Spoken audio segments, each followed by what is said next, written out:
Así que bueno, en el marco esto de la transferencia de trabajo, ¿no? Que está buenísimo, por lo menos los que hoy vamos a compartir la lectura de un texto que hemos escrito, Susana, Sergio, Elena y yo, eh, por lo menos en estos días previos también disfrutamos de intercambiar entre nosotros y leernos entre nosotros y comentarnos y hacernos preguntas, así que bueno, eso es un poco también el- lo que le da un sabor de intercambio que está muy bueno.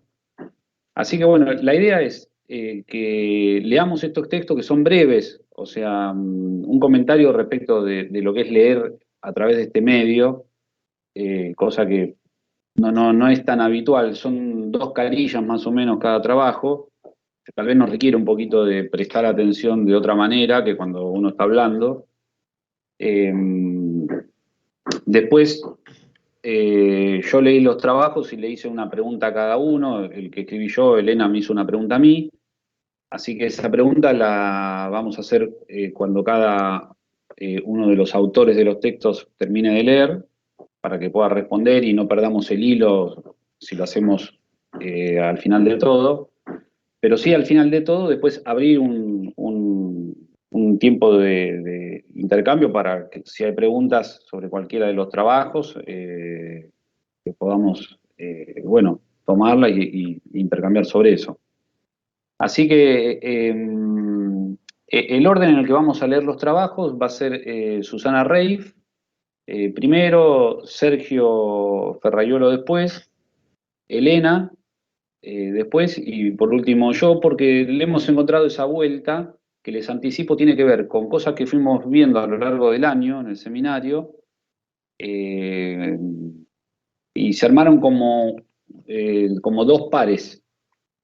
Así, esta es mi visión, después lo chequeamos al final a ver si es así o no, pero alrededor del problema de lo escrito, lo que qué se escribe en un análisis, o sea, cómo se escribe, cómo entiende el psicoanálisis lo que sería la escritura y la lectura, cosa que Gerardo estuvo tratando sobre todo al final, me parece en la segunda parte del año.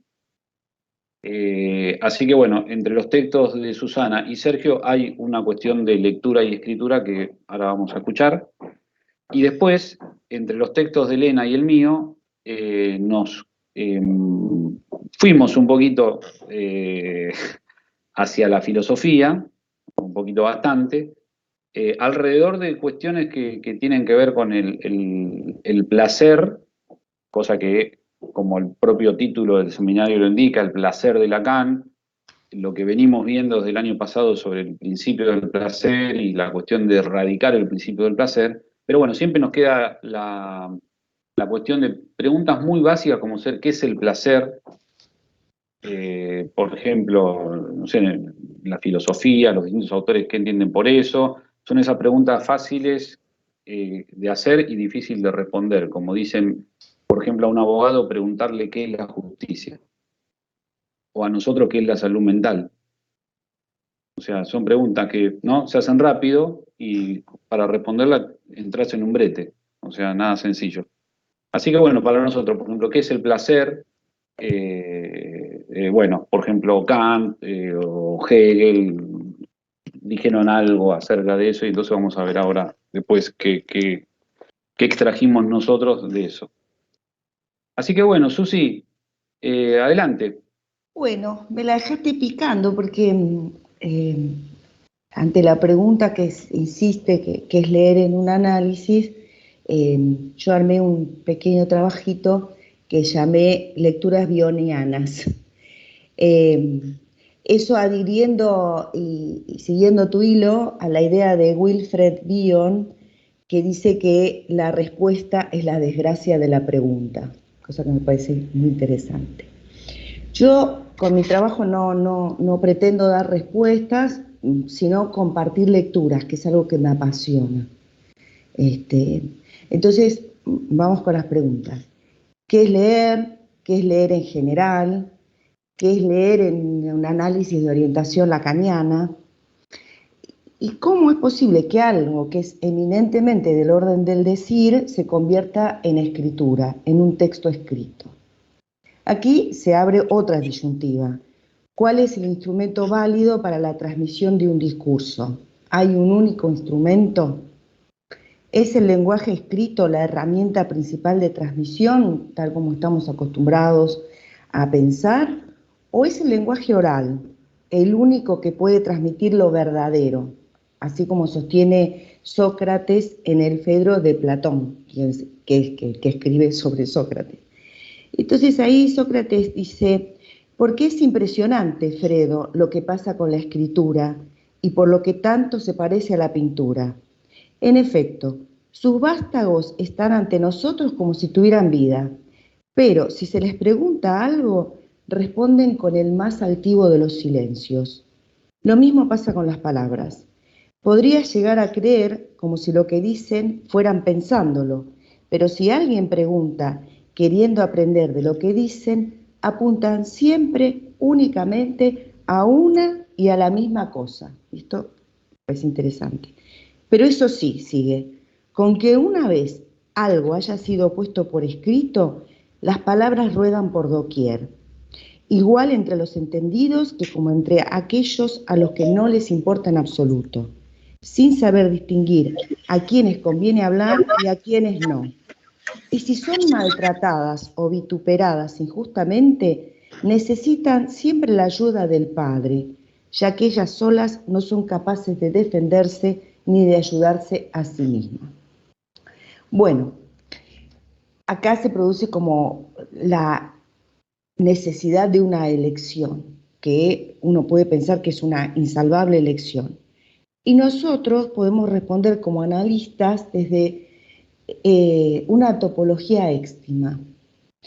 Un lugar y hacer que según otro gran analista de otra escuela, Donald Winnicott, no es ni de afuera ni de adentro. No se exige elección, es uno y otro. Un análisis se vale del lenguaje oral para hacerse letra. Ahora, ¿qué es la letra? ¿Quién escribe? ¿Escribe el que lee? ¿Escribe el que escribe? Las teorías son diversas. Yo, como dije, solo tengo algunas conjeturas que quiero compartir de mi lectura, que por supuesto es una interpretación. Aquí hago una pequeña digresión. Recuerdo que al principio de mi análisis, hace muchísimos años, hablé durante un tiempo de la muerte valiéndome de la obra Don Juan de Castaneda, que son varios tomos. Mi analista de entonces me pidió que le prestara los libros. Cuando me los devuelve, bastante tiempo después, yo le pregunto qué le pareció los libros, qué le parecieron. Y me dice, me gusta más como lo decís vos. En fin, no sé si fue efectivamente así o simplemente era una manera indirecta de animarme a seguir leyendo y a que escribiera mi propio texto. Una de esas intervenciones inolvidables. Bueno, retomando la pregunta inicial. Yo personalmente creo que ante todo un análisis es una experiencia de lenguaje que requiere de una pareja. Lector, escritor, analista, analizante. El analista, como el lector, descubre nimiedades en el discurso, puntúa, hace silencios, interviene con sus interpretaciones, equivoca. Interviene con sus interpretaciones el texto del inconsciente, que no es una obra, sino que por el contrario aspira a hacerse texto dependiendo de un contexto.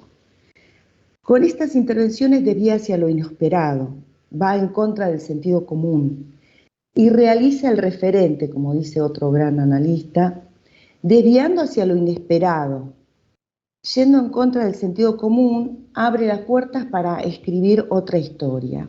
Es decir, no se deja atrapado por la belleza o el dramatismo de la historia que cuenta el paciente. Escucha en el decir más allá del querer decir del paciente. Invita al sujeto en el inicio de un análisis a la asociación libre, a hacer saber de su posición subjetiva. Y ahí es posible que aparezca lo que yo llamo la escena ganadora, la que comanda la historia de su vida.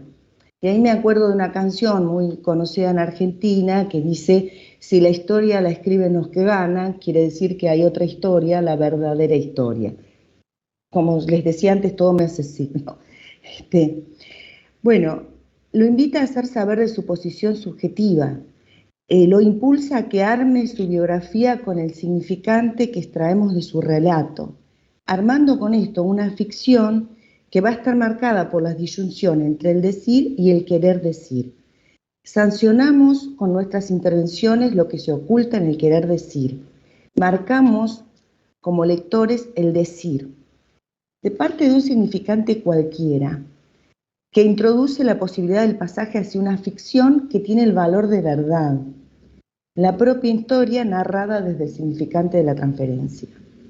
A partir de allí, el analista encarna el lugar del lector otro, habilitado por ese significante, que lo ubica en el lugar de sujeto supuesto saber, sancionando el sentido de los dichos, intentando abstenerse, no siempre lo logramos, intentando abstenerse de traducir o de informar. Abrimos lecturas como puertas. Activos en el ejercicio de la abstinencia, acompañamos el recorrido desde la creación de un sentido u otro hacia la franca reducción del sentido que decanta en un resto, el resto de lo que no hay. Es decir, mientras que un texto literario, sea del tipo que sea, se construye muchas veces en soledad y desde la famosa página en blanco, el texto de un análisis requiere siempre un partener que es quien sanciona el hilo conductor, la lógica de esa historización.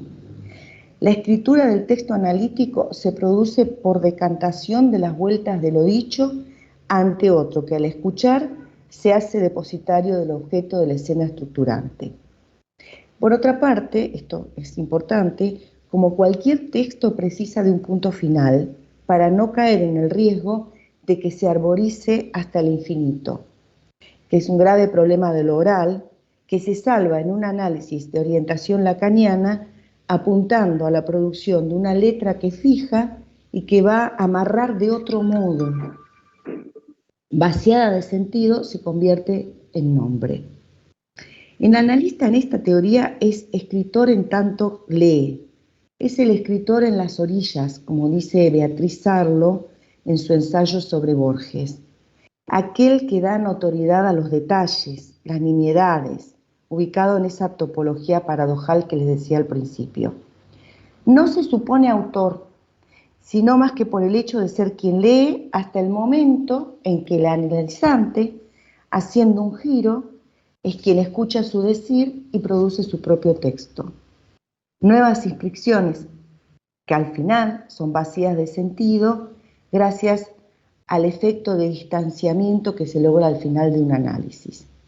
Como diría Barthes en La muerte del autor, un texto no está constituido por una fila de palabras de las que se desprende un único sentido teológico, en cierto modo, pues sería el mensaje de autor Dios, sino por un espacio de múltiples dimensiones en el que se concuerdan y se contrastan diversas escrituras, ninguna de las cuales es la original. El texto es un tejido de citas provenientes de los mil focos de la cultura. Para mí, esto tiene relación con lo que decía antes de la escena ganadora. El analista advertido de que no hay un único sentido emanado de una autoridad indiscutible, Dios, la ley, la ciencia, pretende con su acto ir en contra de todo sentido congelado, lograr que el analizante recombine todos rompiendo con la organización jerárquica. Liberado de la verdad, posibilita la construcción de verdades. Una vez alejados de la idea de autor, ya no se trata de descifrar un texto, se trata de la escritura. Bueno, parezco Juancito y le pregunto. Bueno, Pues, Susi, muchas gracias. o sea, gracias por escucharme. Bueno, ¿se acuerdan que les anticipé? Era el Sí. tema de la escritura, ¿no? Y de la lectura. Uh-huh. Entonces, yo leí el texto de Susana y ella en algún momento del texto, yo tengo la ventaja, como les decía, que ya lo leí, pero ella textualmente dice, el analista encarna el lugar del lector en algún momento del texto. O Mm, sea, es una arbitrariedad lo que yo hago porque, bueno, o sea, cito esa línea y por supuesto en otros lugares del texto dice otras cosas, pero tomando eso, ¿no? De que el analista encarna el lugar del lector, yo le pregunté a Susi, eh, ¿el analizante lee? mm, Porque el analista encarna el lugar del lector, o sea, lee, el mm, analista lee, o mm, no sé, o pregunto, porque a lo mejor encarna el lugar del lector, pero que lo encarne no quiere decir que lea, ¿viste? Como si ocupa un lugar y no sé después qué pasa. mm, Mi pregunta era, entonces, o es, eh, si el analizante lee, mm. Sí, para es vos, una, Susi. sí, es una pregunta que, bueno, como decía antes, es una pregunta que se puede pensar de muchas maneras. Yo anoté algunas cositas porque me parece una pregunta, en principio, hablando de lectura y de si encarnar el lugar del lector, uno podría pensar que la lectura y lo leído se producen en un encuentro, no es algo que está dado. Este, tiene que haber un lector. Y después es una pregunta que uno puede responderla por partes, digamos. En principio, alguien que viene a contarnos de su padecimiento no es un analizante, eso se construye. Eh, entonces, viene un sujeto a contarnos de su padecimiento y tiene una pregunta sobre eso. Una pregunta que es interesante, porque esa pregunta no es una pregunta, o sea, no es una pregunta amplia, es una pregunta y también tienen una respuesta, solo que no es una respuesta fija, digamos, tan fija. Entonces nos encontramos que cuando alguien viene a traernos su padecer, en realidad hay una fijeza en las respuestas que tiene que pareciera que estuviera leyendo un guión. En ciertos sentidos dice que sabe, a mí me pasa esto por esto, solo que no le cierra del todo, ¿no? Dice, me pasa esto por esto, pero bueno, no sé, ¿y qué hago con esto? Nos dicen, yo ya sé lo que me pasa, es por esto, pero no le cierra del todo. Ahí, si se encuentra con un analista que está en posición de escuchar el decir, y en ese sentido es escuchar un hilo lógico, que está en el decir más allá del querer decir, se produce un encuentro. En ese sentido digo que hay un analista lector, porque es un analista que no se pierde en la historia, en el referente, sino que escucha algo del decir. En ese escuchar del decir se produce lo que llamamos la extracción de un significante, que es el significante de la transferencia, que ofrecemos.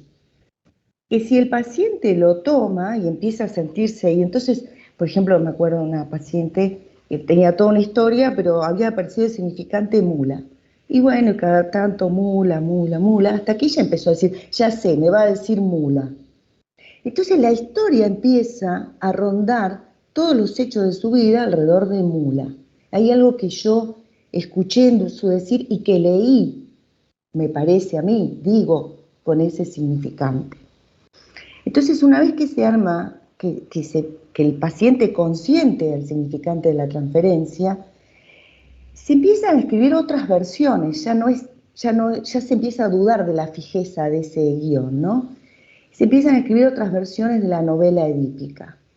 Versiones que el analista va de alguna manera orientando con su lectura. A veces hacemos silencio cuando nada que ver, otras veces quizás hasta intervenimos con el cuerpo cuando se va, lo agarramos, no sé qué, eh, o con las interpretaciones con las preguntas, que no son cualquier pregunta, no que uno le pregunta de qué color era el caballo blanco de San Martín, uno le pregunta algo que tiene que ver con lo que está leyendo, que para mí es leer.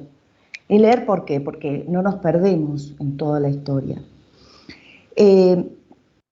Entonces ahí, en ese activamente realizar el referente, pero con delicadeza, se va armando la analizante.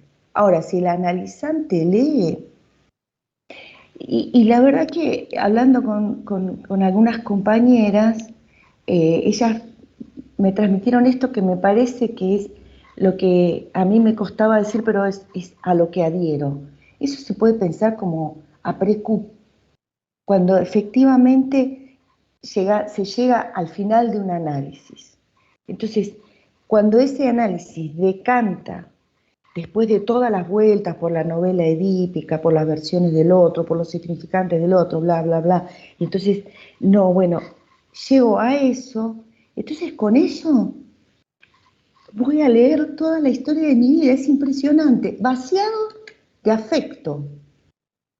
Esto es algo que yo creo que podemos leer en los textos, que podemos leer en los pases, en la transmisión de los pases, pero es algo que a uno lo sorprende, o por lo menos a mí me está pasando eso y yo estoy muy sorprendida.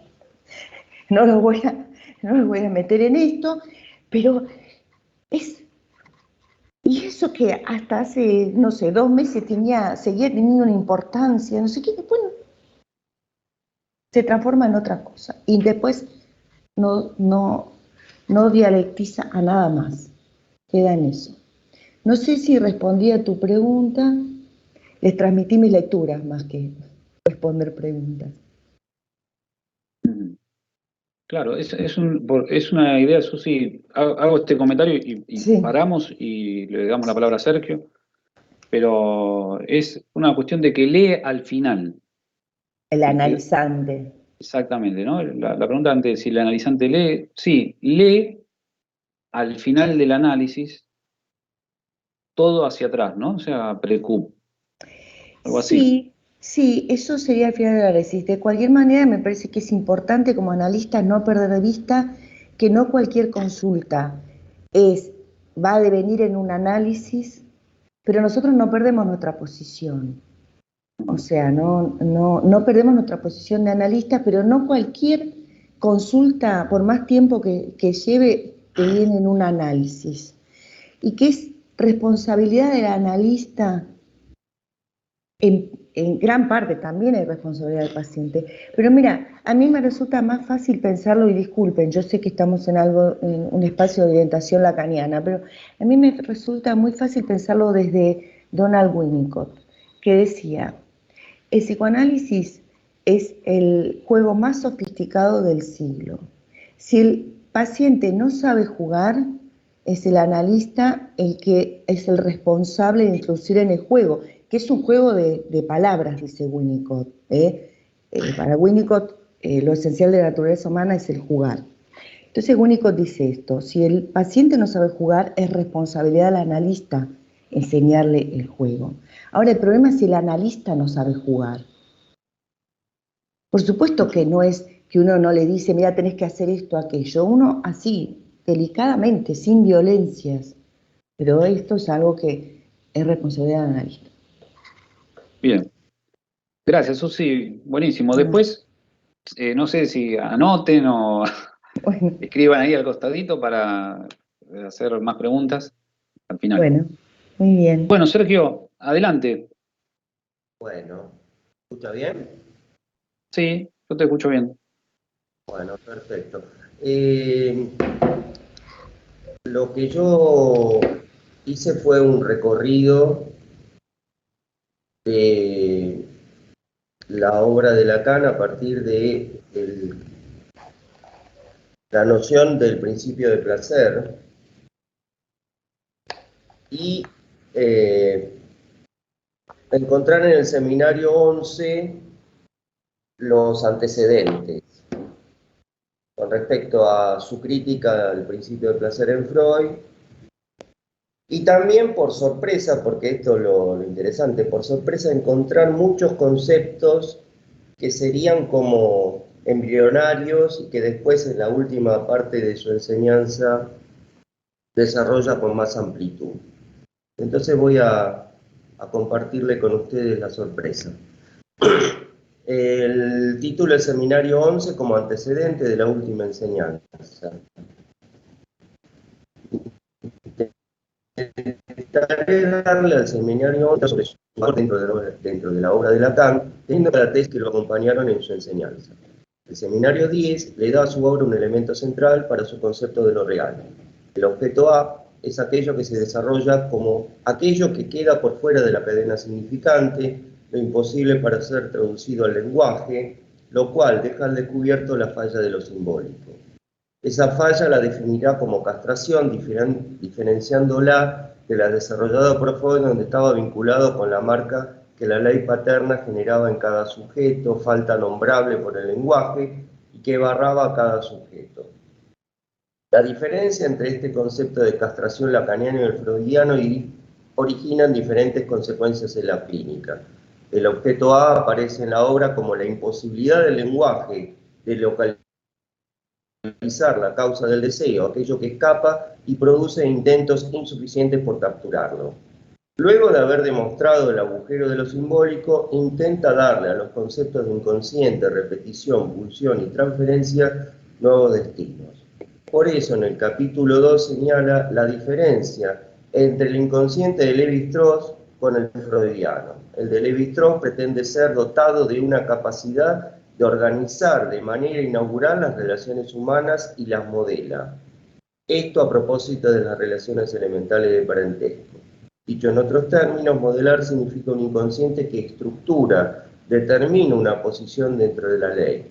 Lacan le opone el que el psicoanálisis descubre, donde el objeto A hace agujero a lo simbólico de la ley, ruptura que en los capítulos siguientes desarrolla.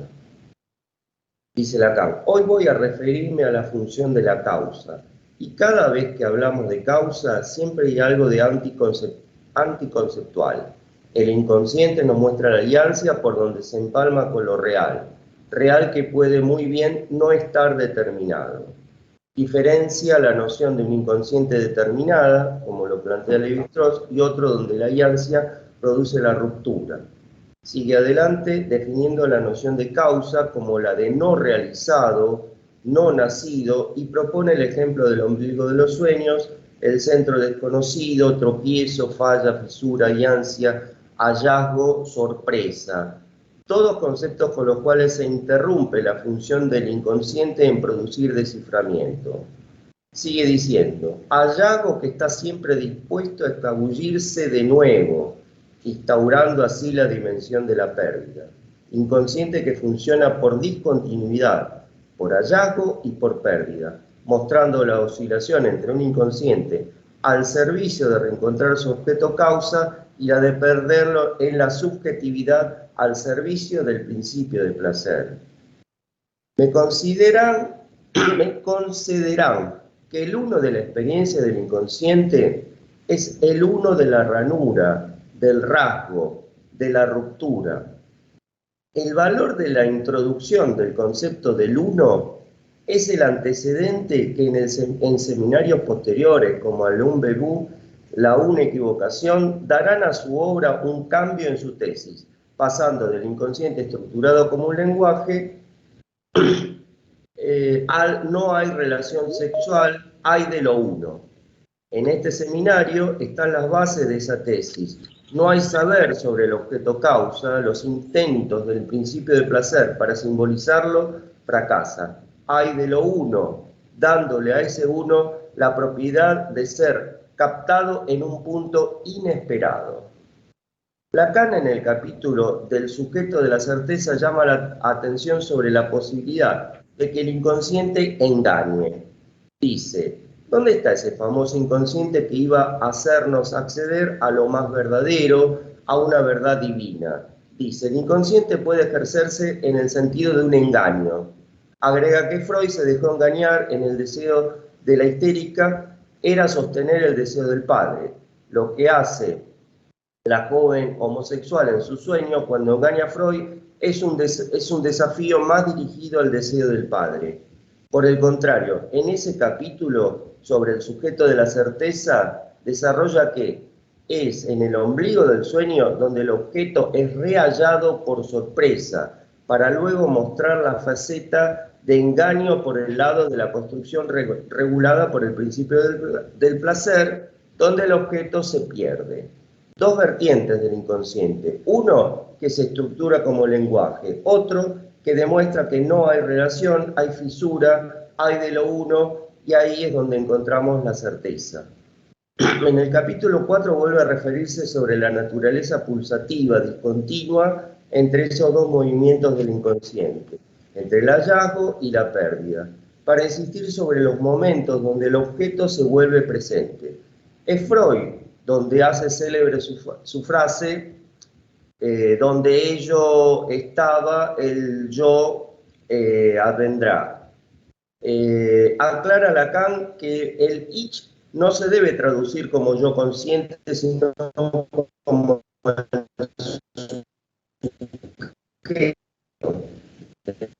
inconsciente. Es al azar que en la red de significante es rehallada la alianza como el azar, aquello que por sorpresa se presenta, lo uno del inconsciente que insiste en su repetición. La palabra en alemán es wiederholen, tirar de algo, traer de nuevo, obtener, o presentificación en acto, que tira siempre de la misma cosa. Lacan se pregunta, ¿por qué la repetición apareció en el plano de la llamada neurosis traumática cuando lo más mínimo parece justificada desde el punto de vista del principio del placer? Interroga la tesis freudiana sobre la cual las formaciones del inconsciente serían motivadas por la tendencia a evitar el displacer, eliminar al máximo la excitación del cuerpo. La repetición implicaría una resistencia del aparato a la intención a la homeostasis de la ley del padre. Repetición en acto, que es la resistencia del sujeto a no perder lo uno. En el capítulo sobre la tiché, Lacan insiste sobre la repetición como presentificándose en la transferencia, el síntoma, el sueño, el chiste. Retoma conceptos freudianos como nada puede ser aprendido en ausencia o en efigie. Aprendido, con H, de tomar, captar, refiriéndose a la presencia del real como certeza en la transferencia, ya no al analista como sustitución de figuras de la historia, sino a su condición de repetición de lo traumático. La función de la tiché como real del encuentro con lo traumático, sigue diciendo, el trauma es concebido como algo que ha de ser taponado por la homeostasis subjetivante que orienta todo el principio del placer como finalidad del aparato psíquico, cuya función en Lacan es taponar, borrar, perder la marca de lo traumático. Pese a eso, aún, ancor, homofonía, en cuerpo, conserva la insistencia del trauma en no dejarse olvidar por nosotros. Proceso primario que por azar, Tiché es el nombre que Lacan utiliza por ser la diosa de la fortuna para los griegos, aparecen como más allá del principio del placer, más allá del nombre del padre. Pasará a dar ejemplos de sueños como el del padre, no ves que estoy ardiendo, sueños de angustia, donde la imagen y la voz retornan alucinatoriamente, contrariando el principio freudiano de ser guiados por la realización de deseo. Dice Lacan, la realidad misma de una vela que se ha caído y que se está prendiendo fuego al lecho en el que reposa su hijo, parece poco indicado para confirmar la tesis de Freud que el sueño es la realización de deseo. El sueño adquiere la vertiente más regresiva, tocando lo alucinatorio, y no parece justificar estar regulado por la teoría del placer, sino más bien lo contrario, de ruptura con la regulación subjetivante.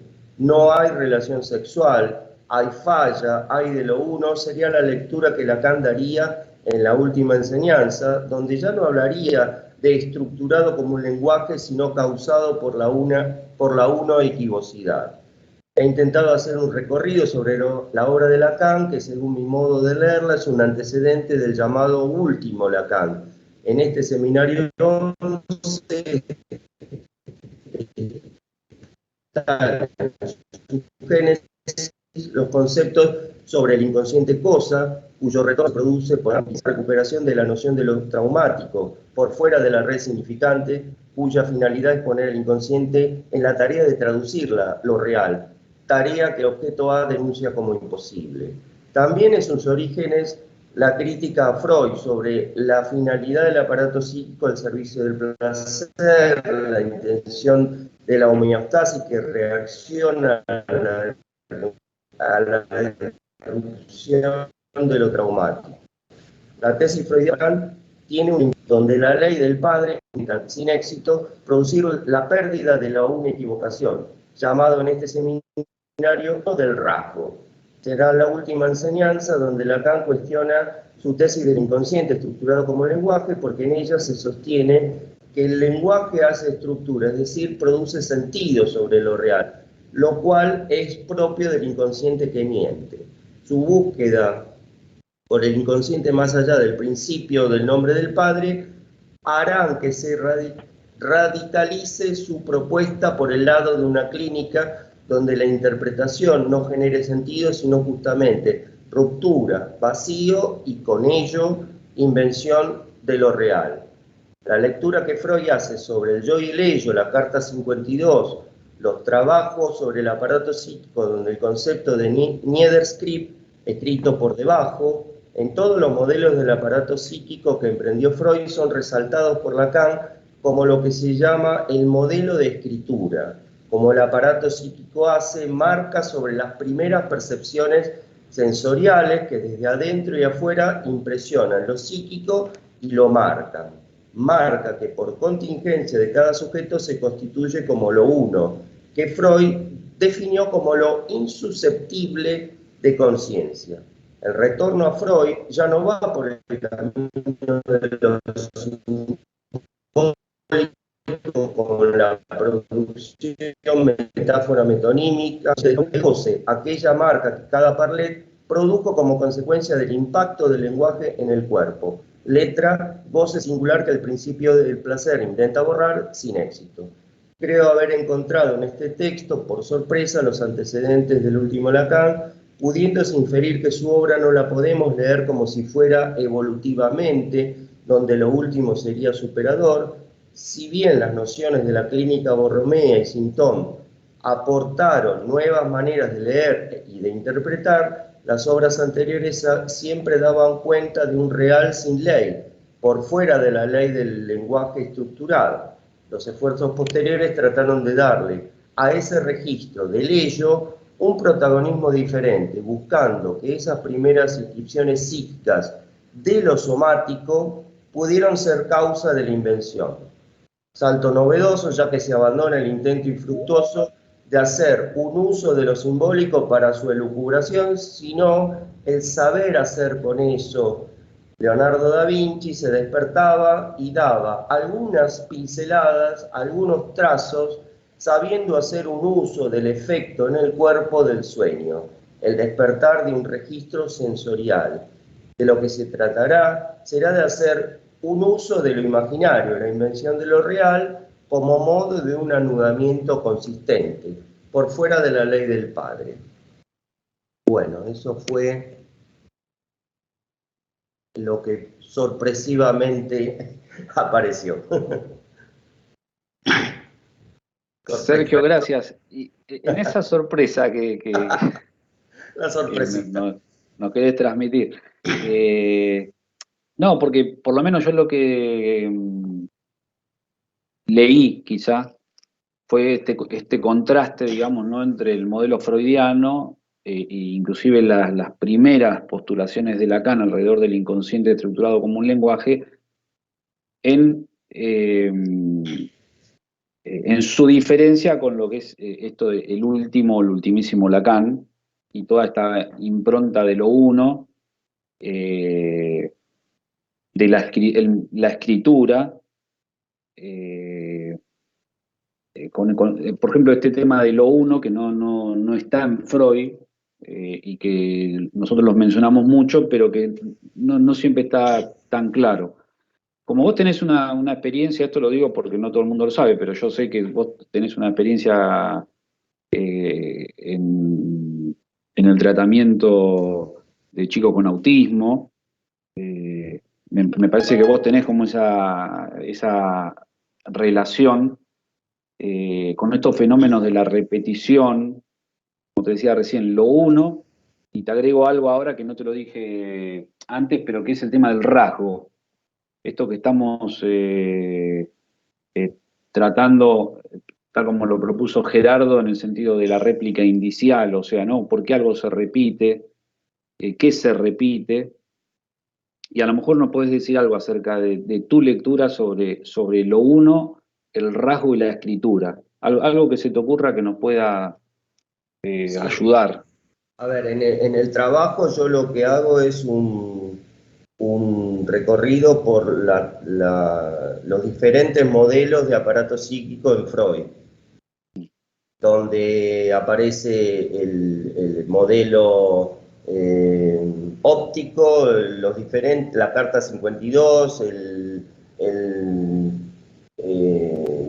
proyecto, y también aparece el blog maravilloso, aparece en el capítulo de los sueños, donde Freud hace el esquema llamado del peine, y centrándome fundamentalmente en cómo se producen esas primeras marcas, ese intento freudiano de demostrarle y explicarle a los neurólogos cómo se producía este primer registro. Y bueno, eso me lleva a leer nuevamente el Yo y el Ello, a ver cómo en la carta 52 Freud habla de un momento inaugural donde aparecen los signos perceptivos simultáneamente, donde en el cuerpo aparece un registro de todas esas percepciones, pero que son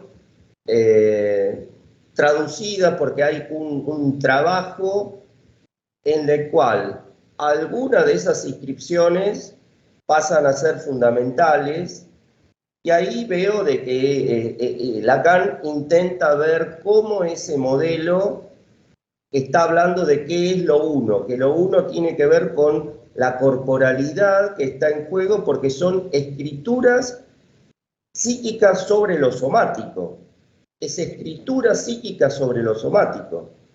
Ahí está el concepto del ello, que es una escritura que se basa, se apoya en lo somático, y otro elemento que me ayudó mucho y me ayuda mucho es la lectura de Borges, cuando tiene Funes el Memorioso, donde Funes el Memorioso es un personaje que tiene un registro majestuoso, un registro absoluto de todas esas percepciones visuales, auditivas, térmicas, de todos los sentidos, pero que no hay ninguna pérdida, no existe ninguno de esos elementos en ese registro que pareciera ser maravilloso por el hecho de tener toda la memoria, y Funes no puede perder nada, y eso es el destino terrible que tiene alguien cuyo aparato psíquico no tiene la capacidad como para producir una eliminación de alguno de todos esos registros corporales, de esa memoria perceptiva, para que sobre ese agujero, que sería lo que tendría que olvidarse, se podría realizar escritura. Entonces, a partir de ese modelo que desarrolla Borges, uno también podría pensar que ese es el drama en el autismo, donde todas las sensaciones aparecen simultáneamente y no se puede hacer el trabajo de ir vaciando, de generar de que algo de esa memoria corporal se pueda perder, como si hubiera una defensa, como para que algo se pudiera perder. Por eso es que ahí se ubica la ausencia en la escritura. No hay posibilidad de escritura desde el momento en que lo que Lacan llamaría el enjambre, es un enjambre, son todos uno. Los recuerdos que tiene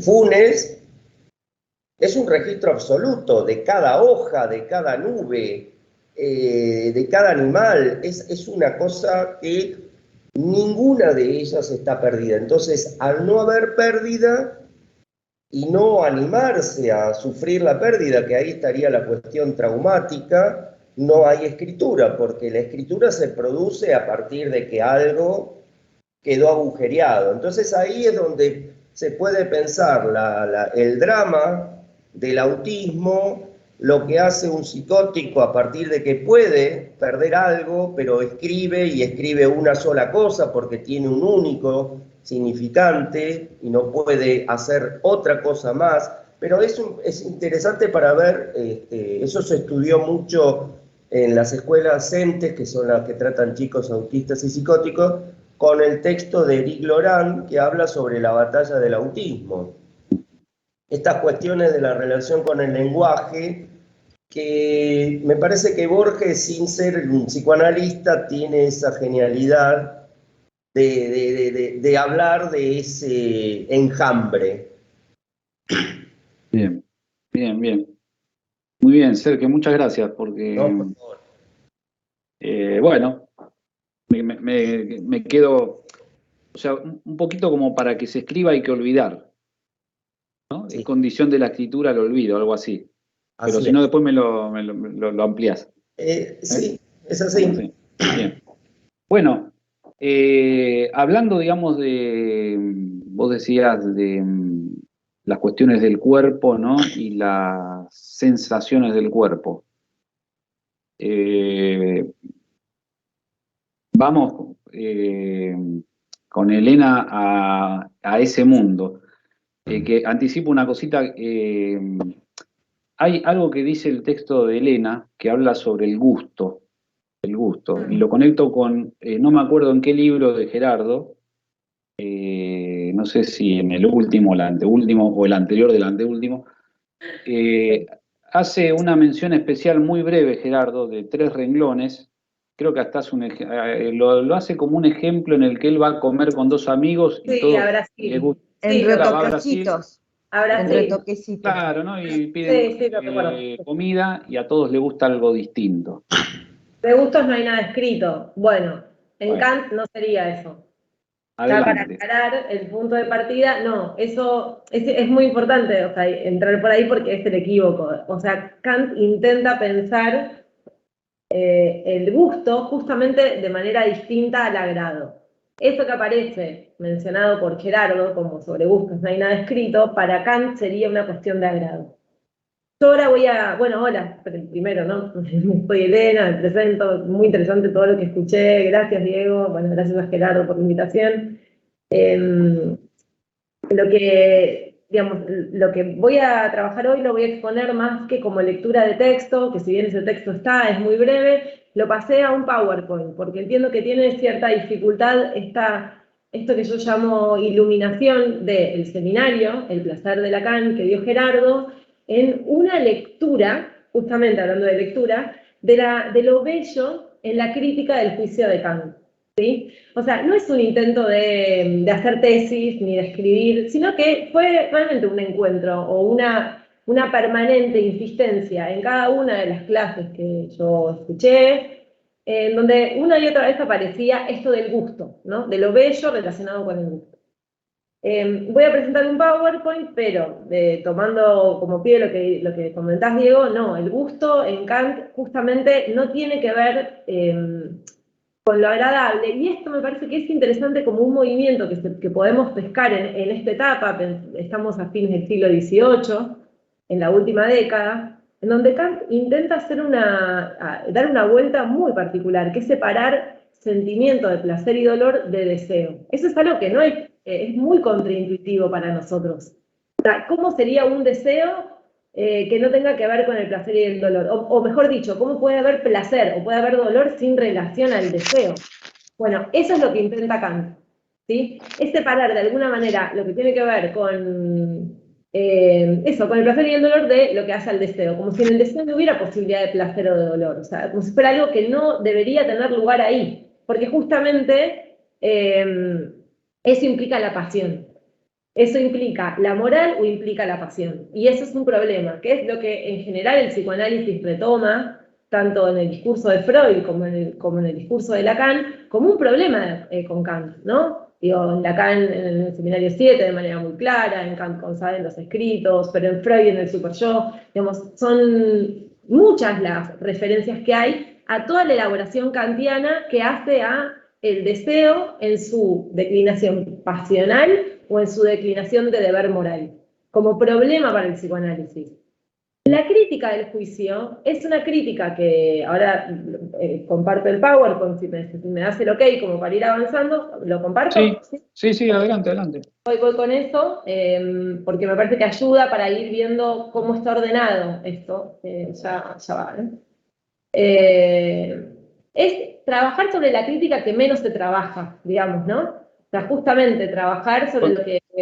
Elena, ¿por qué no contás lo de las 3 críticas? Porque así y ahí en el PowerPoint... está en el PowerPoint. Está en el PowerPoint, sí. Bien. Este archivo ya existe, cargar una copia, me dice. Bueno, sí, voy a empezar por ahí, justamente. Voy punto por punto, para que... Ahí va, ¿eh? Ven, ahí esta sería la primera plantilla, donde está esta idea que comenté al principio, que fue lo que me suscitó a mí escuchar este seminario, presenciar el seminario que impartió Gerardo este año. Digamos, lo primero, y Diego dio en el punto, es tener en cuenta cómo está organizada la obra de Kant, porque no tenemos por qué saberlo. La obra de Kant tiene una organización de 3 críticas, ¿sí? O sea, su operación en general es la operación de la crítica. La crítica más conocida, o la primera, es la crítica de la razón pura, que como pueden ver ahí en el cuadro que presento, está dirigida a establecer qué podemos conocer. ¿Qué es lo que podemos conocer? ¿Y qué facultades intervienen cuando conocemos, ¿no? Y hay una última columna que me parece muy importante a los propósitos que persigue esta presentación, que es la de ver qué sucede entre el sujeto y el objeto. Nosotros con Kant estamos siempre, como en la modernidad, pensando en una lógica de sujeto y objeto. Lo que va a aparecer en la crítica de la razón pura, que no es nuestro tema, es una relación de sujeto activo. O sea, el sujeto imprime sus categorías, ¿sí? Su taxonomía de categorías en eso que se conoce como el fenómeno. Eso le va a permitir a Kant sostener o fundamentar que las ciencias de la naturaleza, sobre todo la física de su época y la matemática, tienen con qué avanzar para ser universales, ¿no? Esa es una discusión con el empirismo. Luego él escribe esta crítica que comentaba yo hace un rato, que es la que me parece que tiene más presencia, pueden corregirme, no lo sé, pero digo, es la que yo hasta ahora encontré que tiene mayor presencia en el discurso psicoanalítico, que es la crítica de la razón práctica o sus retoños, ¿no? Como la fundamentación metafísica de las costumbres. En donde lo que vemos ya es que el centro de la preocupación kantiana no es el conocimiento, sino el deseo, sin ninguna referencia al placer y al dolor, sino el deseo pensado, ¿sí? Como un deseo patológico, es decir, yo no puedo tener ningún deseo que sea equiparable al de otro, ¿no?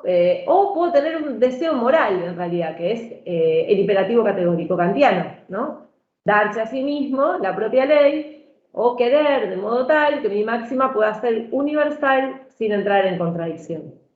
Nuevamente, el sujeto en este caso es activo, pero el objeto es el sujeto mismo. Y esto es lo interesante para el psicoanálisis. No es un objeto natural fuera, sino que es el sujeto que se da a sí mismo la propia ley. Entonces, es activo y es un tomarse a sí mismo como objeto. Esto es el imperativo categórico, el deber moral, ¿no? La crítica del juicio es la última, es la que pueden ver resaltada, es la que viene como a armar un puente, a construir un puente en esto que queda señalado no como una escisión en el sujeto, sino como un dualismo, ¿no? La crítica del juicio, o sea, va a tener como tema central los sentimientos de placer y dolor. Y esto dicho en una parte de la crítica del juicio, ¿no? En la parte que hace a la estética, al juicio estético y no al teleológico, eso lo dejo afuera, se dice de 2 maneras, uno como bello y otro como sublime. Lo sublime tiene que ver con algo que en el psicoanálisis se conoce también en el discurso de Freud como luminoso, son derivas que aparecen ahí, en donde lo que podemos registrar claramente es un dolor, ¿no? frente a algo que en el caso de Kant es inmenso, es informe y demás, pero no es lo que yo voy a trabajar ahí porque ahí hay un conflicto, la razón y la imaginación tienen un conflicto. Lo que me interesa señalar es lo bello. En la situación de lo bello tenemos que imaginar un sujeto que pasea, un sujeto que anda por ahí, alguien que está caminando, un X, y de repente se detiene ante algo y siente placer. Un placer que obedece a un juego, ¿sí?, que sucede en esa palabra, en eso que está escrito como bello, ¿sí? O sea, cada vez que cada uno de nosotros decimos eso es bello, no estamos, paradójicamente, diciendo nada absolutamente del objeto que nombramos bello. No hay un saber acerca de lo bello, no hay, digamos, una relación y una atribución de lo bello al objeto, sino que lo bello es bordear al objeto para hablar de lo que sucede en el sujeto que tiene esa experiencia de lo bello. Esta es la crítica que aparece con una cantidad de elementos para poder pensar o que fueron iluminados a lo largo de este seminario. Entonces, si está claro lo de las tres críticas, perdón, me pasé ahí. Un momento, ¿eh?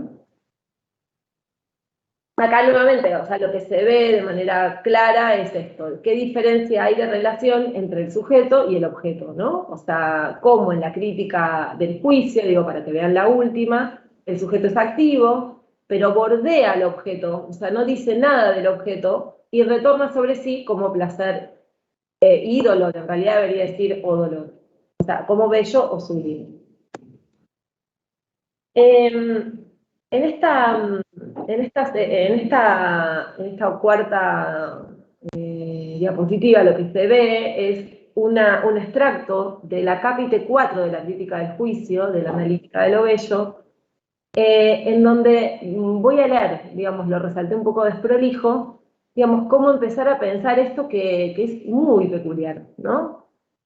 Kant va a dar ejemplos de eso que puede ser bello, pero miren lo que dice, las flores, los dibujos, hechos sin propósito de enlazar los rasgos que se conocen con el nombre de follaje, no significan nada. No dependen de ningún concepto determinado y sin embargo gustan. La satisfacción en lo bello debe depender de la reflexión sobre un objeto que conduce a algún otro objeto que determina cuál y también se diferencia en ella de lo agradable. Bueno, ahí sigue, porque está diferenciándolo Kant todo el tiempo de lo agradable y de lo bueno. Pero miren esto, dice, las flores, los dibujos, hechos sin propósito, de entrelazar los rasgos que se conocen con el nombre de follaje, no significan nada, no dependen de ningún concepto determinado y sin embargo gustan. Y es interesante ver acá lo siguiente, digamos, lo bello no tiene significación, es decir, no es un concepto, no es una atribución del objeto, porque no es que podemos decir la flor, o sea, la belleza es una atribución de la flor, no está atribuida a la flor, no hay ninguna relación con el objeto, pero aún más, en realidad lo que entra en cuestión es, ¿qué sería un objeto cuando no hay un concepto de belleza? ¿Qué clase de objeto es el que encuentra aquel que dice eso es bello? ¿Se entiende la pregunta? Digo, ¿qué clase de objeto puede haber si no hay concepto? Hay una relación absolutamente clara entre concepto y objeto, al menos en el pensamiento kantiano, o digamos en general. Y acá lo que estamos viendo es que Kant está hablando de rasgos, de rasgos y de algo que es insignificante, que es lo que se escribe como bello. Y acá aparece esta peculiaridad, que me parece que es muy interesante, que es el placer de lo bello va a tener que ver con un juego de la imaginación, de esto que me parece que Gerardo habló muy bien, como la potencia de la imaginación, no como lo conflictivo, lo imaginario, sino como aquello que encuentra la buena forma. El sujeto en la contemplación estética encuentra la buena forma de una forma que no tiene. Entonces, cuando Gerardo ponía el ejemplo de Orión, ¿no? Y decía se enlazan puntos y se crean figuras, o cuando ponía el ejemplo de la huella, ¿no? Las distintas formas de escritura, es muy reconocible eso como la experiencia que admitiría ser un ejemplo de esto que está comentando Kant, ¿no? Porque justamente no hay objeto, sino que hay rasgos. Esto es como muy importante, muy difícil de captar, pero es lo que lleva a pensar que lo bello, al no ser un concepto ni depender de un objeto, es algo que pone en jaque la noción de bello como significante. Porque ¿en qué sentido podría ser lo bello un significante, o la palabra bello un significante, si no dice nada, si no entra en la cadena significante? Acá hay una cita más, también de la crítica del juicio, en donde yo lo que resalto simplemente es la belleza no es nada en sí, esto es importante, no es una idea en sí, no hay algo en sí, no es una esencia, ¿sí? Independiente de su relación con el sentimiento del sol. Entonces, esto nos permitiría pensar que lo bello, dice el sentimiento del placer del sujeto, que hace jugar su capacidad de desplazamiento significante en las marcas o huellas que encuentra.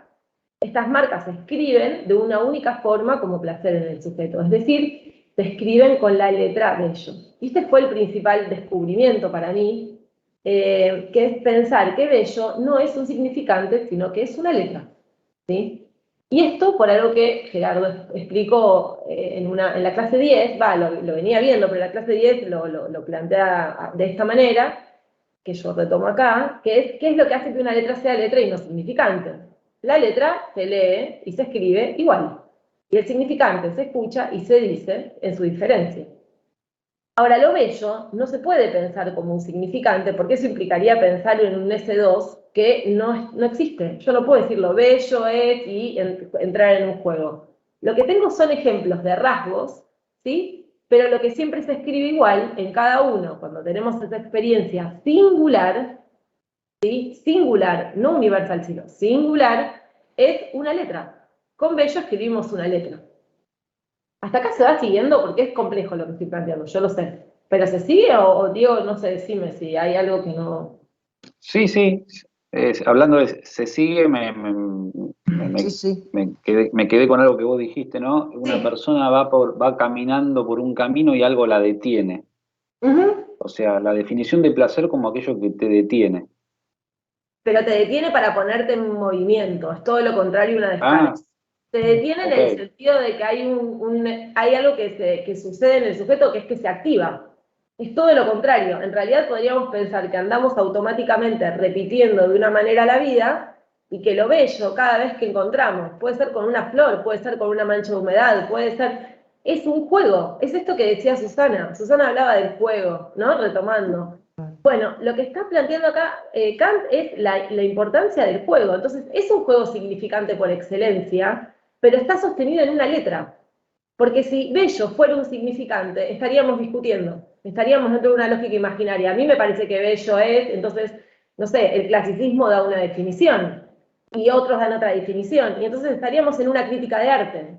Lo que logra Kant con la idea de notar lo bello como una letra, es evitar ese equívoco que solo tiene lugar en la letra, pero que de ninguna manera implica un detenerse como un no sentir nada, un apagarse, una vida desinteresada. Así lo leyó Nietzsche, Diego, digo, porque vos lo planteaste y Nietzsche lo leyó como que el juicio estético en Kant es desinteresado, pero de ninguna manera. Jugamos como niños, o sea, hay un juego en lo bello que solo dura muy poquito tiempo, porque no puede uno estar, es cierto, mucho tiempo, pero nos activamos en una nube, mirando una nube, imaginamos formas, vemos, es lo que mostraba Gerardo en cada ejemplo de las distintas formas de huellas y de marcas. Es eso, no tiene que tener una forma determinada, la forma la pone la imaginación, crea esa forma, pero no tiene un concepto. Por eso digo, juega, y el límite está en la letra, y la letra es bello. ¿No? La letra bello, digo, escrita así entre comillas, porque funciona siempre igual y no tiene diferencia.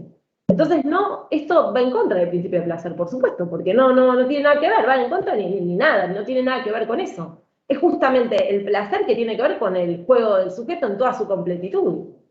¿En qué sentido habría una descarga? De ningún tipo. Podría haber en ese momento como, bueno, sí, una distribución de goce.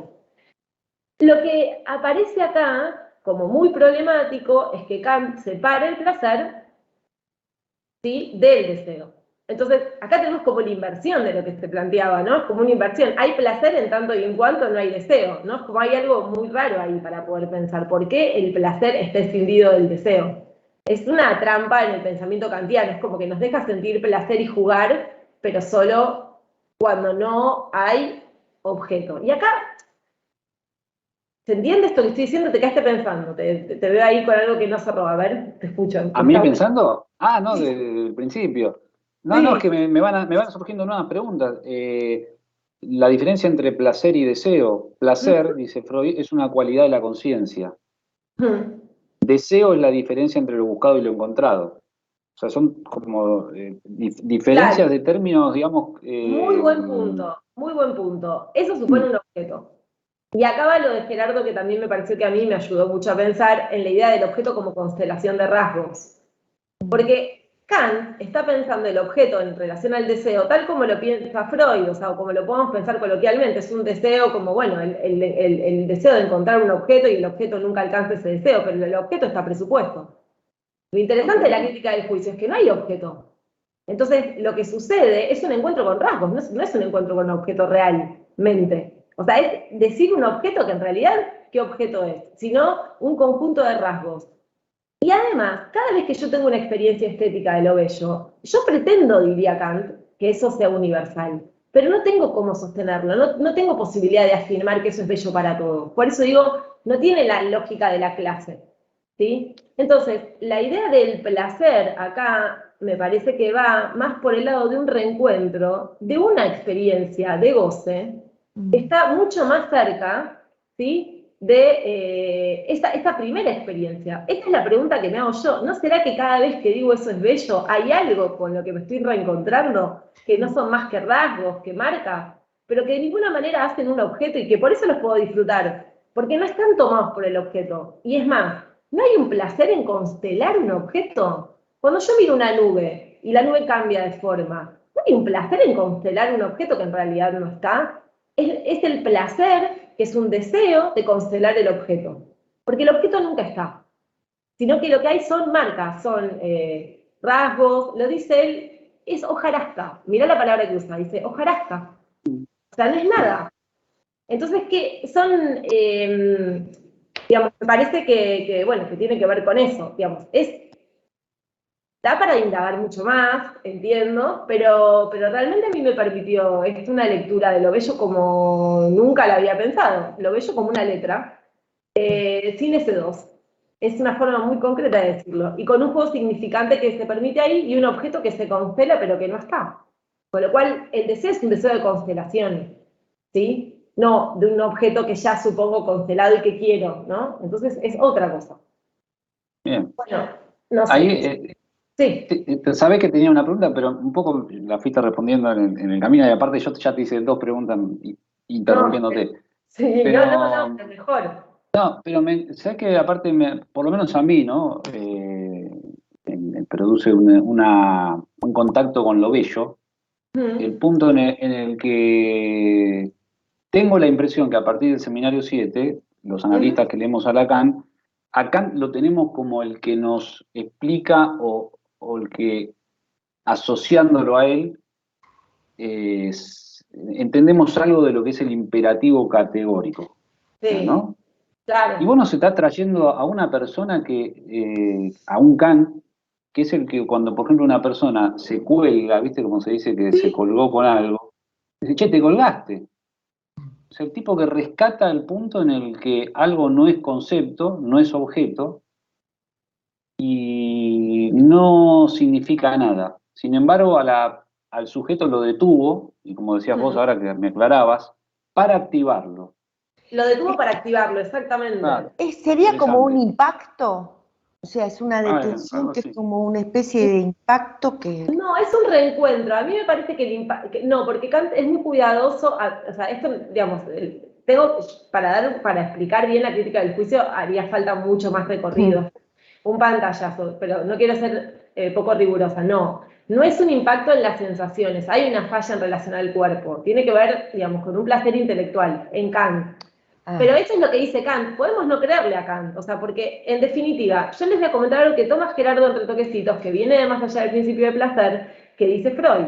Cuando Freud dice, los niños juegan en la repetición, miren qué interesante, en la repetición, los adultos juegan en una repetición ¿con qué? Con la tragedia. La tragedia sería la forma de lo sublime. Es el momento, que además está en el seminario 7, ¿sí? Del dolor.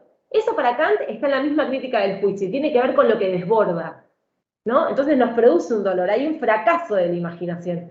Lo bello es la antesala, es otro momento en donde justamente jugamos sin ese riesgo. Entonces hay una repetición. Ahora, ¿cómo funciona esa repetición? Que no es la del dolor, no es la repetición de ese trauma, sino que es una repetición tal vez de rasgos que no son ese objeto que buscamos toda la vida como deseo sin encontrar, que armaría, no sé, pienso, la dialéctica, ¿no? Demanda, necesidad, demanda, deseo, sino que implicarían pensar que cuando es esto, como el detalle, el alma de la vida, vamos encontrando, y si yo digo que eso es bello, nadie me lo puede discutir. Ahora, ¿por qué nadie me lo puede discutir? Le pregunto a Kant.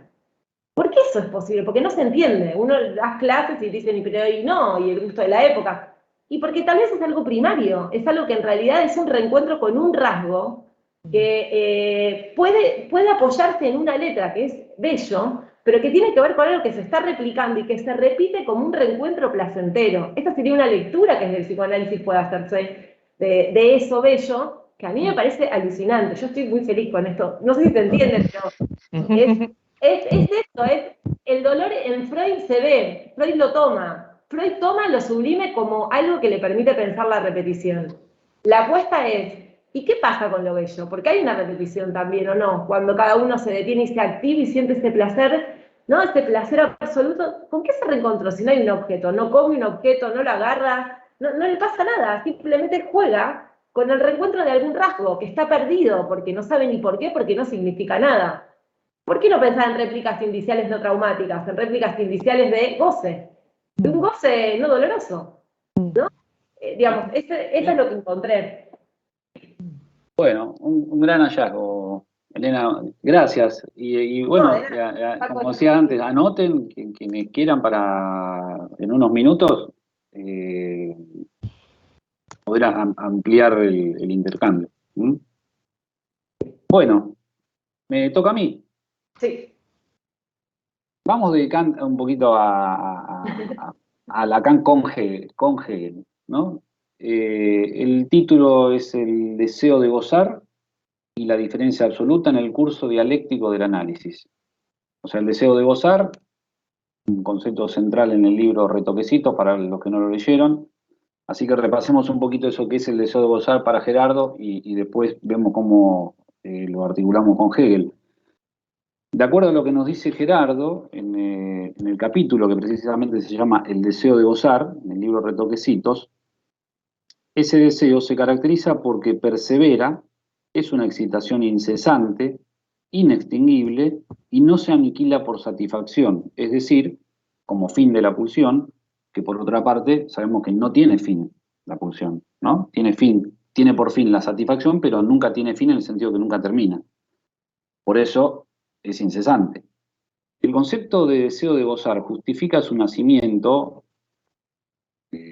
Gerardo lo hace nacer, digamos, en la medida en que él reemplaza al conflicto entre el deseo freudiano indestructible y la censura que a él se opondría. Gerardo habla de dinámica de lucha textual, para caracterizar lo que Lacan llama forma épica que Freud le da a esa discordia, a esa lucha. Pero observemos que no toda dinámica implica lucha y que en aquella, si es dialéctica, deviene una diferencia. El deseo de gozar permite erradicar el binarismo, superando el par hasta hoy no claramente diferenciado entre deseo y goce.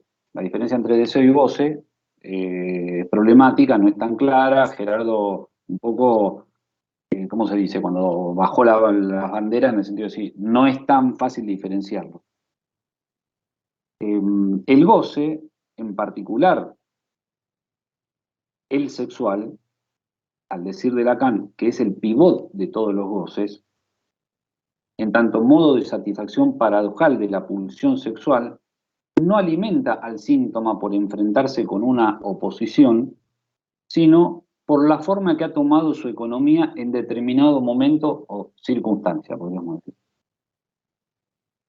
¿Cómo actuaría en la cura el analista sobre la base de un modelo binario de deseo y represión? o de placer y displacer, o de pulsión de vida y pulsión de muerte, los distintos binarismos. Por ejemplo, ¿el analista sería un demócrata formal que arriba a un dictamen único por la vía de la palabra, o sea, un parlamentarista?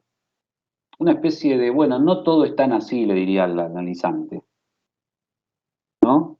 No me acuerdo quién era, me sale que era Perry Anderson, pero no era Perry Anderson, pero sí me acuerdo que alguien dijo, en el psicoanálisis todo es mentira, menos sus exageraciones, ¿no? Como una forma de remarcar la cuestión de los extremos.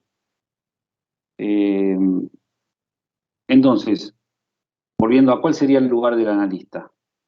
U otra alternativa, ¿sería, por ejemplo, la medida de una moral que otorga razón, sea al deseo sexual en algunas ocasiones o a la cultura en otras? Dejemos planteada la cuestión del lugar del analista en la cura y centrémonos ahora en la cura misma y su dialéctica. Lacan indica cuál es el deseo del análisis. Acá una observación, porque es el último párrafo del seminario 11. Lacan dice, el deseo del análisis es tal cosa, ahora les digo lo que él dice que es, pero dice el deseo del análisis, no dice el deseo del paciente ni el deseo del analista, que también habla en otro momento de qué es el deseo del analista, pero el deseo del análisis puede ser un problema de traducción o de transcripción, no importa, está así, lo tomamos como está. El deseo del análisis no es un deseo puro. Dice, es el deseo de obtener la diferencia absoluta. La diferencia absoluta nos lleva a Hegel. Lo deseado, en tanto diferencia absoluta, que Lacan dice que es el deseo del análisis, la diferencia absoluta. Entonces, lo deseado, en tanto diferencia absoluta, no es una unificación, sea por acuerdo de dos componentes contrarios o por imposición de uno sobre otro. En todo caso, tal unificación sería el momento del síntoma. En el síntoma hay una unificación de contrarios, ¿no? Como formación de compromiso. Tal vez sea esto a lo que Lacan llama abandonar la unidad unificante y reemplazarla por la unidad distintiva. Si entendemos, por ejemplo, que el síntoma como formación de compromiso tal vez es una unidad unificante, y lo que nosotros intentamos hacer es tomarlo, me parece que Lacan tiene el proyecto de tomarlo como una unidad distintiva, o sea, que contiene partes. Es una unidad estructurada, a diferencia de una unidad a secas, de tipo elemental, ¿no? Como se dice el elemento. Lo distintivo, de esta unidad distintiva, viene de la mano de una específica diferencia que conjeturamos fue provista por la tradición. Conjeturamos, Elena, porque vos de esto sabés mucho y me da un poco de temor. Fue provista por la tradición kantiana alrededor de lo puro, por lo menos en los títulos de los libros de Kant, para concluir luego con la crítica hegeliana a Kant.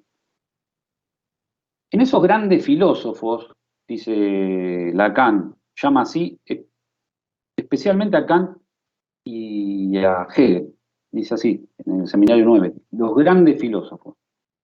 Esos grandes filósofos, la cuestión de la identidad y la diferencia fue enmarcada en el problema de la forma del pensar, o sea, cómo pensamos.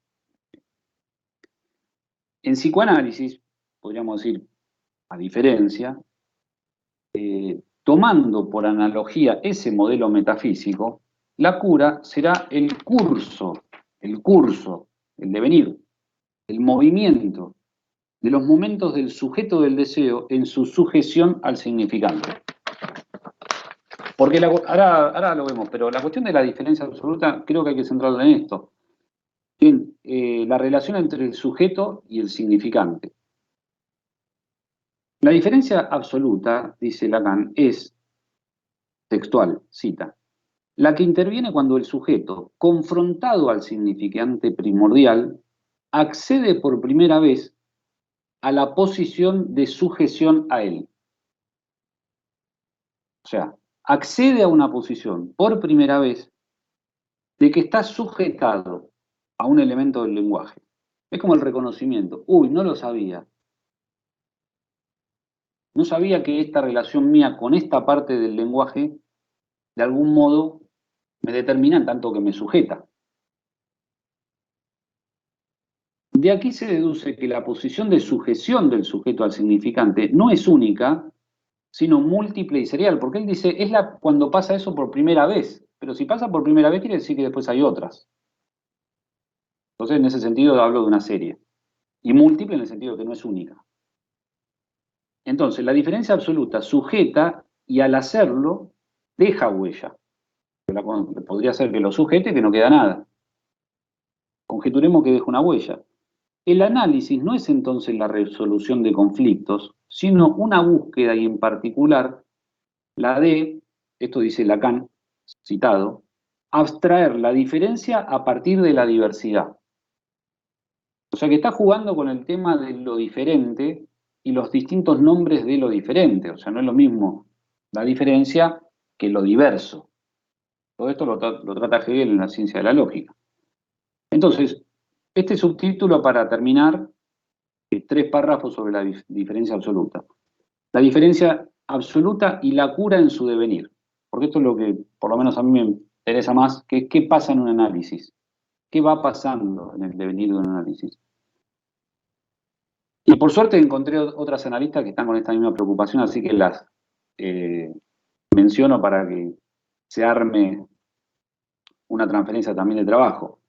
En estos momentos, por ejemplo, Andrea Berger y Paula Usni, en el último número de la revista digital Virtualia, plantean el tema de la diferencia absoluta. Flavia Valicenti, que está acá también, en uno de los no tan darks, en el número 19, preparatorios del próximo Congreso de diciembre, también toma el tema de la diferencia absoluta. Entonces,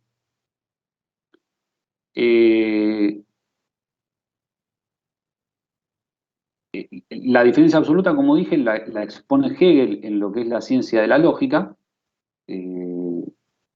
uno de sus libros, digamos, más importantes, junto, por supuesto, con la fenomenología del espíritu, es de 1812, dice, lo absoluto hace a tal diferencia algo determinado. O sea, la diferencia, podemos decir, ¿qué es la diferencia? Es algo en general, la diferencia. Pero hay especificaciones, específicas diferencias. Por ejemplo, una es la diferencia absoluta. Si hay una absoluta, seguramente va a haber una relativa. Como Lacan nos pone en la vía de esta diferencia en particular, es el que le seguimos el hilo.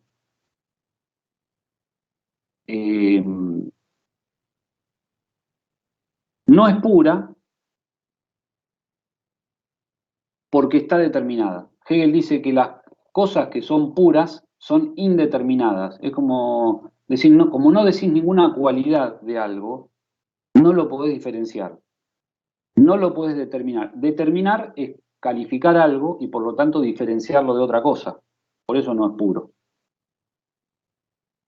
El advertir que en la doctrina hegeliana la identidad es la esencia y por ende la diferencia, o sea, no la identidad, la diferencia, nos ayuda a reconocer la inexistencia de cualquier esencialismo en el sujeto y en el significante, y en todo modelo binario en la teoría psicoanalítica. Identidad y diferencia, este es el gran par, digamos, ¿no? Histórico de la filosofía y nuestro. Tratadas así, abstractamente, en abstracto, o sea, separadamente, no en su curso. O sea, es como si detenés el curso y lo parás, entonces lo tratás abstractamente. Pero si lo tratás dialécticamente, pretendo proponerlo para hacerlo en un análisis, también lo tratás en sus transiciones, en su transición a esa diferencia. Y además, en esa transición vas a encontrar restos. Esto es muy importante. No es que vas a hacer diferencia de diferencia de diferencia y entonces vas hasta el objetivo de agarrar algo diferenciándolo hasta su absoluta diferencia, sino que esto es un curso. Esto es un curso en el que captás la diferencia absoluta, pero seguís. Y surge un resto.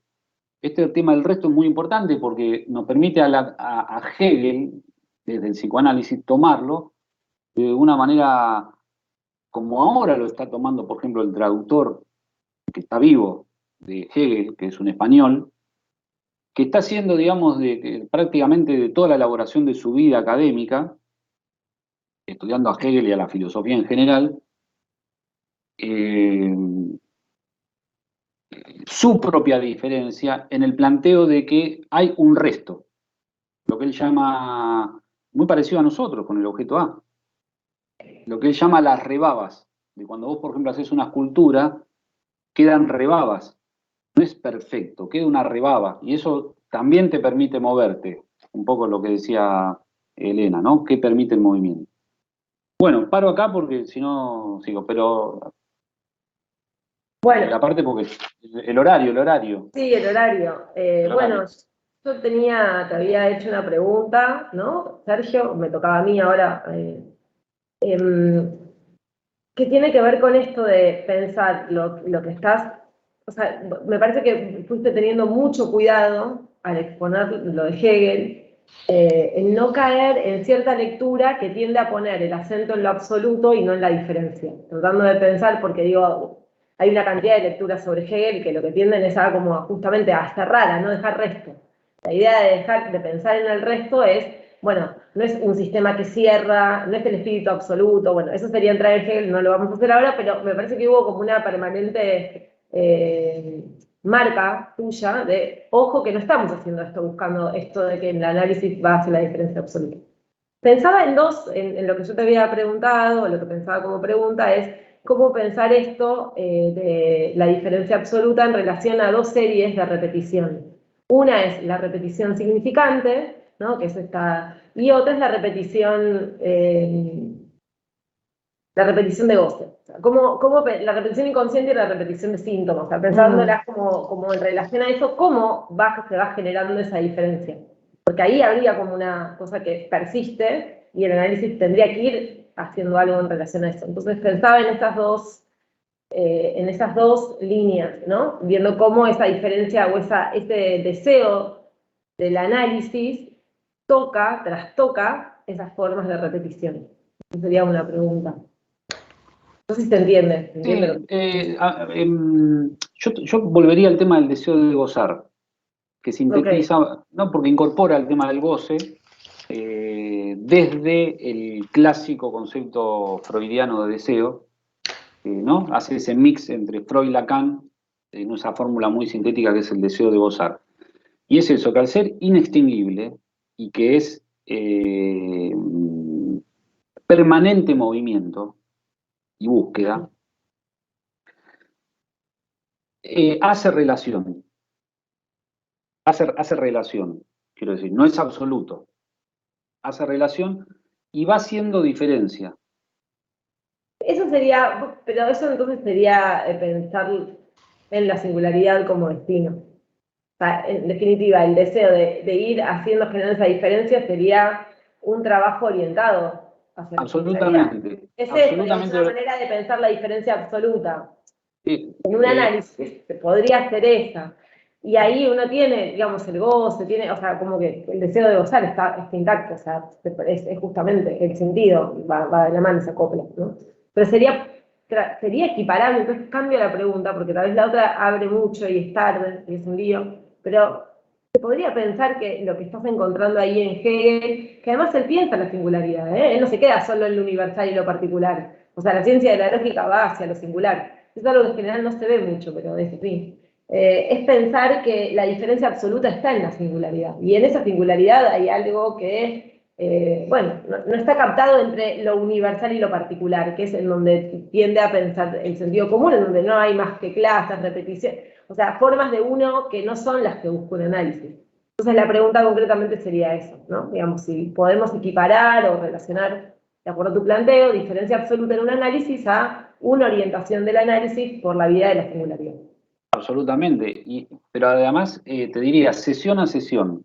Sí. El corte de cada sesión quizá tenga que ver con ese encuentro de esa diferencia absoluta que deja un resto y seguimos la sesión que viene. Y entonces te va orientando te va orientando y a su vez va determinando una orientación. Mm. O sea, las dos cosas, o sea, Ahí los te da una orientación, o sea, no es que vos vas hacia la diferencia absoluta porque conceptualmente No, porque vas eso hacia allá. implicaría una teleología, implicaría un Exacto, sentido, implicaría entrar en un discurso analítico, por supuesto, pero sí en relación a cada sesión. Eso está muy bueno, cada sesión, exacto. como Y cada una corte de eso, búsqueda, sobre todo cada corte, el fin cada de corte, cada sesión, que por eso no tiene un tiempo variable, o sea, porque tiene que ver con la diferencia de la totalmente. relación entre el sujeto y el significante en cada sesión. Ahora, ¿cómo se enlaza todo lo que se fue planteando, no? Porque es No, no muy... hace falta, no hace falta que se No, enlace. bueno, pero lo que fuimos planteando todos, como de aunque sea Mm. diverso, resuena, hay un aspecto A- personal. Y bueno, Si abrimos, si podemos, aunque sea sí, 5 o 7 minutos, lo que podamos, para yo no tengo problema. si alguien quiere intervenir o preguntar o comentar. Sí. Que abran los micrófonos porque no manejamos muy bien el tema radial. Flavia, Flavia levantó la mano. Dale. ¿Qué tal? Bueno, en principio, no sé si se me escucha. Sí, Sí, Flavia, Estoy muy con bien. el celu. Bueno, agradecerles a los presentadores. Y bueno, yo noto varios hilos comunes, pero es increíble cómo el tema de los restos o las rebagas, como dice Félix Duque, está tanto en el texto de Susana, de Sergio, de Elena y de Diego. En cada uno fue apareciendo esto. Y después tenía dos preguntas para Diego, que en parte respondió alguna de las dos, pero por ahí me gustaría, si en este cachito de tiempo pudiera ampliar. En principio, vos decís, Diego, que hagas un ejemplo, cómo se manejaría un analista con este modelo binario, ¿no? Das el ejemplo del parlamentarista. Mi pregunta es bien clínica. ¿Cómo actuaría un analista con un modelo no binario? ¿No? Esta es una. Y la otra, que en parte contestaste, es la diferencia absoluta. ¿Es algo que se consigue, que se produce en un fin de análisis? ¿O es algo que se produce cada vez, en cada sesión, en cada corte, como decís vos? No, eso. Gracias, Flavia. Buenísimo. A mí se me ocurre que el analista, fuera de un modelo binario, es como actúa en el sentido de que está en relación con el sujeto, en tanto el sujeto a él se dirige, porque le habla, pero ese otro,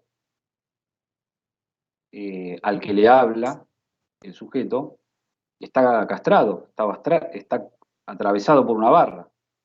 Entonces ya tenemos tres, el que habla, el otro y la barra. Eso en movimiento no es un sistema dual. Ahora, el tema del analista es que por eso acá hay mucho problema, el tema de la infatuación, el tema de la no supervisión, o distintos temas, el tema de el deseo de la persona del analista, no el deseo del analista, pero el tema el deseo de la persona del analista, si interviene, rompe esa terceridad y va estableciendo, o puede establecer un modelo dual. Entonces, me parece que la ganancia y la necesidad lógica de cuestionar el binarismo hace que el análisis mantenga su orientación, lacaniana por lo menos. Eso, pensé que se había cortado en un momento, ¿no?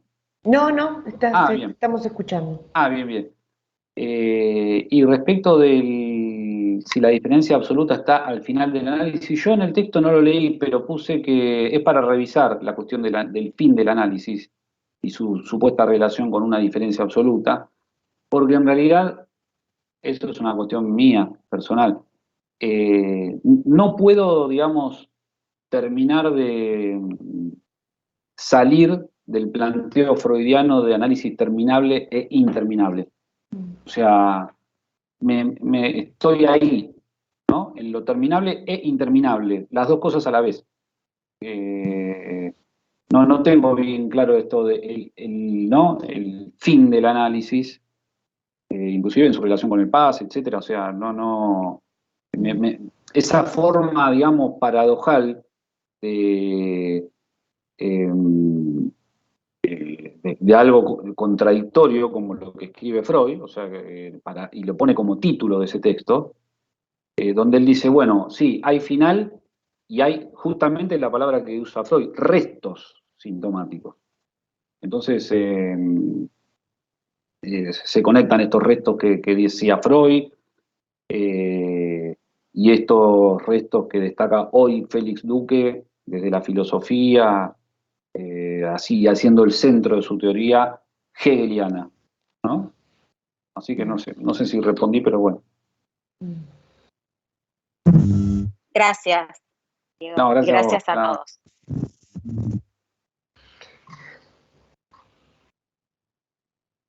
No sé si hay alguien que quiera comentar algo. No veo. Tuve la misma sensación que Elena, yo había leído los trabajos así, pero hoy, al compartir lecturas, tuve la misma sensación de Elena, o sea, que los trabajos algo resonaba uno en el otro, con distintos tratamientos, lo cual, no sé, como un hilo conductor.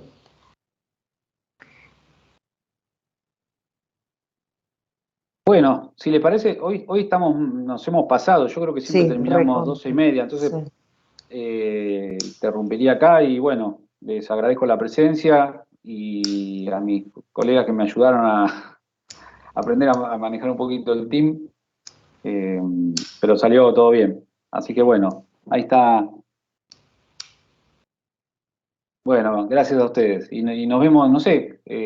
Seguramente cuando en la próxima reunión que Gerardo va a comentar esto, probablemente aparezcan otras preguntas o, en fin, digamos, Genial. porque ahora, bueno, medio que estamos. Genial. Bueno. Muchas gracias, excelente. Chao. Qué transferencia de trabajo, muchas gracias. Gracias a ustedes. Hasta luego. Chao, muchas gracias a ustedes. Adiós. Chao, chao.